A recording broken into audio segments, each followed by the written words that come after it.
A mente de Alfred Hitchcock era um lugar bem complexo, cheio de medos e uma necessidade gigante de controle.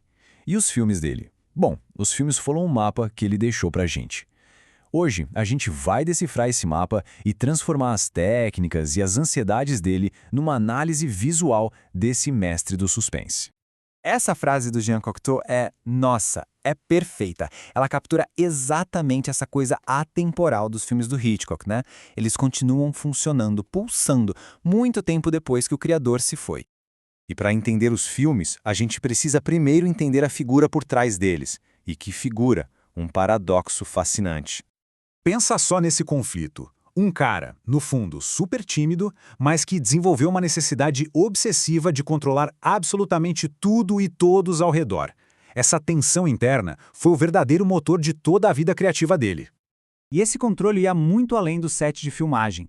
Ele se mostrava nesse humor afiado, seco, super calculado, como esses dois entrevistadores que estavam ensopados de chuva descobriram na pele. Foi essa mesma mente calculista que criou um verdadeiro manual para manipular as emoções de quem assiste. Porque o Hitchcock não só fazia filmes, não, ele criou um método, um conjunto de regras para brincar com as emoções da plateia. E aqui tá o pulo do gato dele. Ele sempre dizia que o que importava era o suspense e não a surpresa.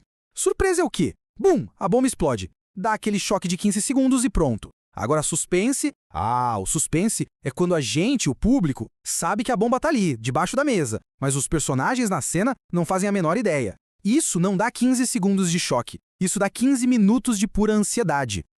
Para criar essa ansiedade, ele usava uma ferramenta que ficou famosa, o MacGuffin. Sabe? Aqueles planos roubados, as fórmulas secretas, são coisas super importantes para os personagens, mas que para o Hitchcock não eram nada. Absolutamente nada. Ou seja, no fundo, o MacGuffin era só um pretexto para gerar emoção.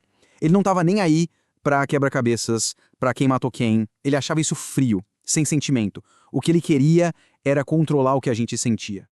Mas de onde vinha essa obsessão toda em controlar os sentimentos da plateia? A resposta, claro, está nos próprios medos dele. As emoções que ele criava na tela, na verdade, nasciam das ansiedades mais profundas que ele mesmo carregava.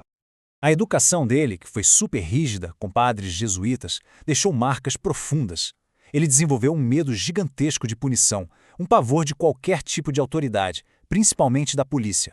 E olha só como isso aparece claramente nos filmes. É praticamente a lista de temas da vida dele. O homem inocente que é acusado por engano, a culpa que passa de uma pessoa para outra, algemas, a sensação de estar preso, a humilhação pública, essa desconfiança da polícia. Tudo isso era a vida dele, os medos dele projetados na tela.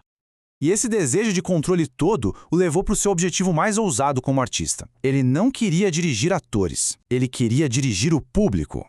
É daí que vem aquela frase super famosa e, claro, super provocadora, de que os atores eram como gado. Uma coisa que gera debate até hoje. Mas o que ele queria dizer com isso, no fim das contas, é que a atuação em si era secundária. O foco principal dele era a reação física de quem estava na poltrona do cinema. Ele queria fazer a gente se contorcer, pular de susto, prender a respiração. Quer um exemplo perfeito disso? A cena da faca no filme Sabotagem. É uma verdadeira aula de manipulação. Primeiro, a câmera faz a faca parecer um imã, que puxa a mão da mulher. Depois, os cortes entre a mão e os olhos dela constroem a ideia na nossa cabeça. Aí, o marido anda na direção da câmera e a gente quase se encolhe na cadeira, sabe? E para terminar, a câmera volta para a faca, que virou o centro do universo segundos antes do assassinato. É pura manipulação visual. Com esse trabalho todo, tão meticuloso, o Hitchcock não fez só filmes. Ele basicamente criou um gênero inteiro. Ele virou a régua, né? O padrão.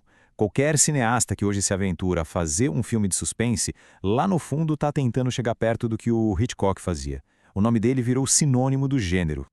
As técnicas, os temas, tudo foi tão copiado, tão imitado, que acabou virando a própria linguagem do suspense. É como se ele tivesse escrito o dicionário que todo mundo usa até hoje. Isso tudo deixa uma pulga atrás da orelha, né? Hoje em dia, numa era de gratificação instantânea, de ação sem parar, será que a arte do Hitchcock, essa arte de construir a ansiedade aos pouquinhos, de manipular com a câmera e não com explosões, será que isso está se perdendo? Ou será que, justamente por causa do mundo em que a gente vive, ela é mais necessária do que nunca? Fica aí a questão.